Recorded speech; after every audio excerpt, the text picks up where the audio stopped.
அண்ணன் வைத்திலிங்க அவர்களா உடல்நல விசாரிக்கிறதுக்காக வேற ஒன்றும் முக்கியமான செய்தி ஒன்றும் இல்லை.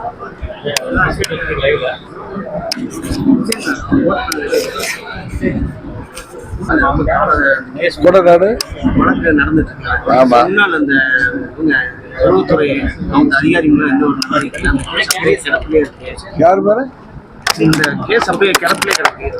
கேஸ் கோர்ட்ல நடந்துட்டு தானே இருக்கு. நீதிமன்றத்தில் காவல்துறை சரியாக செயல்பட்டு அதில் உண்மையான குற்றவாளிகள் யார் என்பதை மக்களுக்கு அடையாளம் காட்டி அவர்களுக்கு தண்டனை பெற்று தர வேண்டும் என்பதுதான் எல்லோருடைய விருப்பமும். ஹிந்தியை விட தமிழை விட சமஸ்கிருதம் பழமையான மொழி அப்படின்னு சொல்லி மத்திய அமைச்சர் சொல்லியிருக்காரு. இன்னைக்கு கூட தர்மேந்திர பிரதான் வந்து இது மாதிரி பேசியிருக்காரு. என்ன சொல்லியிருக்காரு? அதாவது இன்னைக்கு நடந்த இதுல வந்து தமிழர்கள் வந்து தமிழர்களா நீங்க ஏதாவது அது என்னன்னு பார்த்துட்டு நான் தஞ்சாவூர்ல தான் இருக்கேன். நான் அதுக்கு அவர் என்ன பேசியிருக்காருங்கிறது உண்மையில எனக்கு தெரியல. அவர் என்ன பேசியிருக்காருங்கிறத நான் அதை தமிழ்நாடு மக்கள் அநாகரிகமற்றவர்கள். தமிழ்நாடு மக்களா? தமிழ்நாடு மக்கள் அதுதான் சொல்றேன். நான் அதை என்னன்னு நான் முழுதும் பார்த்துட்டு நாளைக்கு காலம்புற நீங்கள் ஒரு 11 மணிக்கு வாங்க, நான் தஞ்சாவூரில் உங்களுக்கு பதில் சொல்லுவேன். ஏன்னா நான் எனக்கு அது ஒன்றுமே தெரியாது, அதனால நான் சொல்றேன். முன்னாள் அமைச்சர்கள் இவர் மாட்டியிருக்கு, ராஜேந்திர பாலாஜி பிரச்சனையா இருக்கு. உங்களுக்கு தான் தெரியுமா, பழனிசாமியுடைய திருவிடையாளர்களால் அம்மாவுடைய கட்சி இன்னைக்கு பலவீனமாகிட்டு இருக்குங்கிறது எல்லோரும் தமிழ்நாடு முழுவதும் எல்லோருக்கும் தெரியும். அங்குள்ள தொண்டர்களும் நிர்வாகிகளும் விழித்துக் கொள்ளவில்லை என்றால்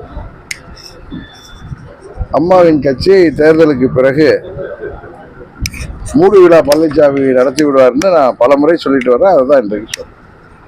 இரட்டையில வந்து அவங்க தான் இது பண்றாங்க, நீங்களாவது அதை நாங்கள் அம்மா மக்கள் முன்னேற்ற கழகம் நீதிமன்றத்தில் வழக்கு தொடர்ந்துருக்கிறது இருக்கு. நான் இன்னொரு கட்சி ஆரம்பிச்சதுக்கு பிறகு நான் நீதிமன்றத்தில் வழக்கு தொடர முடியாது. அண்ணன் OPS போன்றவர்கள் வந்து வழக்கு தொடர்ந்துருக்காங்க. பாப்பா இப்போ தேர்தல் ஆணையத்தில் நீதிமன்றம் அதை முடிவுக்கு கொண்டு வர சொல்லியிருக்காங்க. பாப்பா வெயிட் பண்ணிருக்காங்க. தேர்தலில் ஒருங்கிணைந்த அதிமுக போட்டியிட வாய்ப்பு இருக்காரு. ஒருங்கிணைந்த அம்மாவுடைய தொண்டர்கள் அனைவரும் ஒருங்கிணைந்து ஓரடியில் தேசிய ஜனநாயக கூட்டணியில் இடம்பெற்று மீண்டும் அம்மாவின் ஆட்சியை தேசிய ஜனநாயக கூட்டணியின் உதவியோடு தேசிய ஜனநாயக கூட்டணியாக அமைப்பார்கள் என்பது உறுதி. இருட்டில் வந்து விரைவில் வந்து அழிஞ்சிருந்தா நிறைய பேர் அதை சொல்லிட்டு இருக்காங்க. அதை வந்து மீட்கணும்னா வந்து அதுதான் நான் சொல்றேன். அங்கு உள்ள நிர்வாகிகளும் தொண்டர்களும் விழித்துக் கொள்ளவில்லை என்றால் தேர்தலுக்கு பிறகு அதை மீட்டெடுக்கின்ற பொறுப்பு நிச்சயம் எங்கள் கையில வரும்.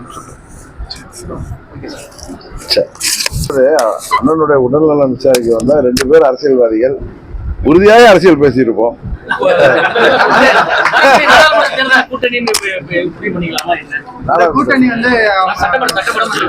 நாங்கள் அனைவரும் தேசிய ஜனநாயக கூட்டணியில் இருக்கோம். உறுதியாக அதில் தான் தொடர போறோம். ஒரு அணியில எல்லாருடைய விருப்பம்.